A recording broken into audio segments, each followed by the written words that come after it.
Timnas Indonesia U23 sudah berlatih mulai 10 Agustus 2023. Ada 23 pemain yang dipanggil oleh Sintayong untuk ikut TC. TC yang kebut, tapi kalau hasilnya Yahut nggak apa-apa ya.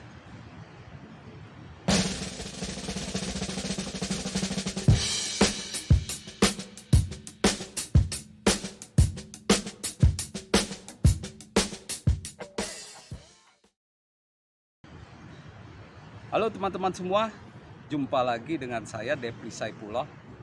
Kita ada di luar menikmati hijaunya daun dan juga pohon-pohon segar ya di area Gelora Bung Karno. Kali ini kita akan membahas Timnas Indonesia U23 yang akan ikut Piala AFF U23. Ini sebenarnya turnamen nanggung.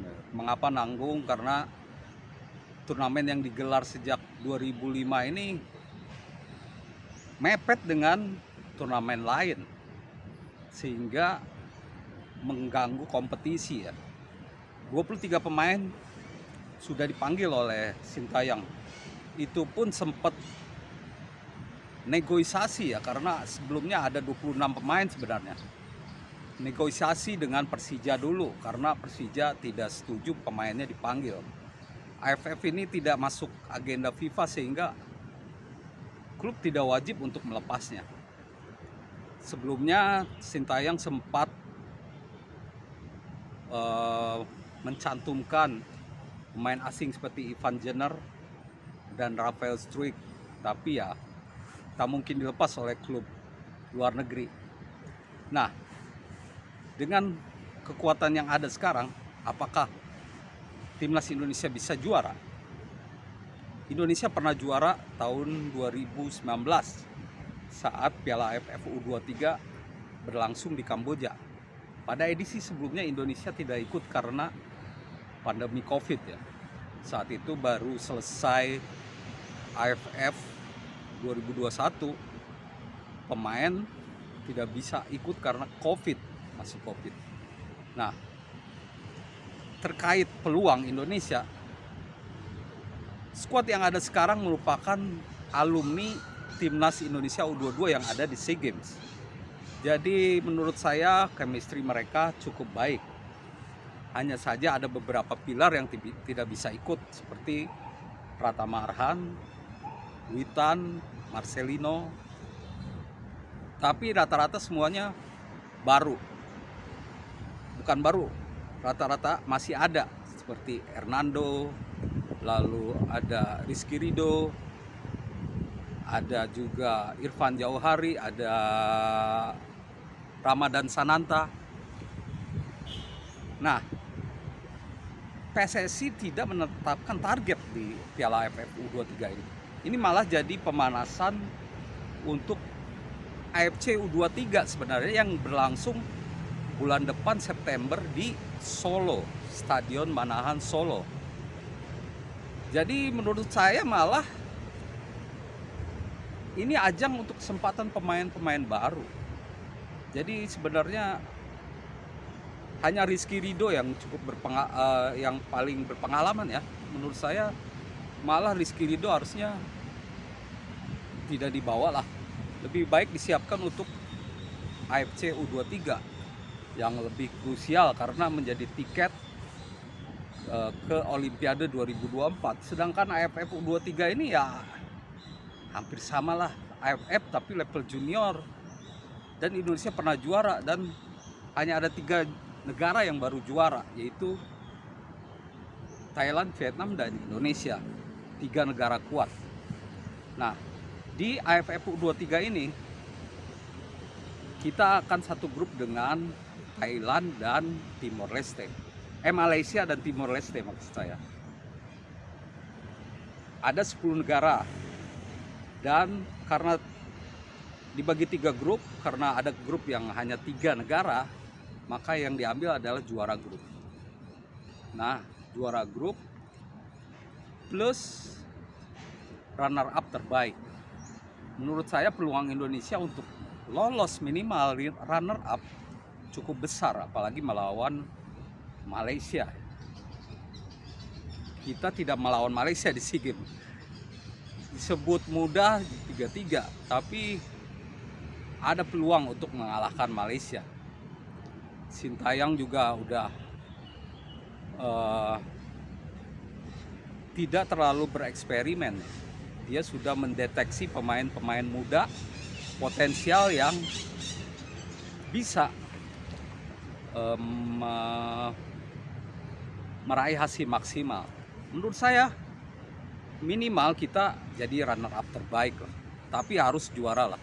Dan kita di grup C dan akan melawan juara grup B.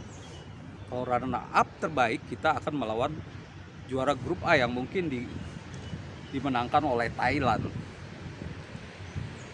Buat saya AFF ini udah biasa, tapi kalau bisa juara, ini bakal jadi penambah motivasi buat Indonesia mengikuti ajang-ajang berikutnya, karena di tahun 2023 ini banyak agenda yang harus diikuti oleh Indonesia.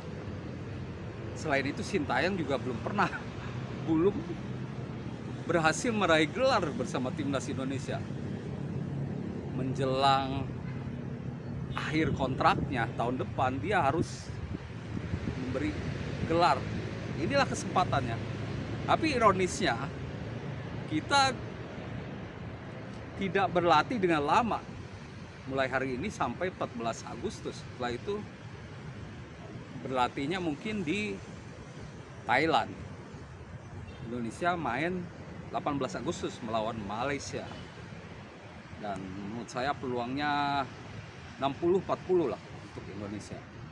Nah, melihat skuad yang ada, saya pikir Sintayong tidak akan pusing ya, karena mulai kiper, back sampai penyerang tidak banyak berubah. Yang mungkin harus di otak-atik lini tengah, karena banyak nama baru seperti dua pemain Persita, Eshal Sahrul, Rifki Dwi, lalu ada juga Arkan Fikri. Arkan Fikri pernah di timnas U20 ya. Ada Robi Darwis, dan Salim Tuharea.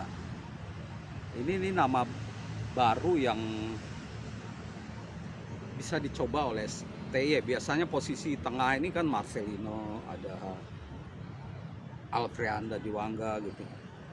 Dan ya, untuk saat ini STY juga memanggil Alfreanda Dewangga yang sempat hilang dari pantauannya, sempat tidak dia bawa ya. Tapi karena Dewa berhasil dengan timnas U22 di SEA Games, Sintayong memanggilnya kembali. Dan kalau sukses lagi, ini berpeluang menjadi masuk timnas senior lagi.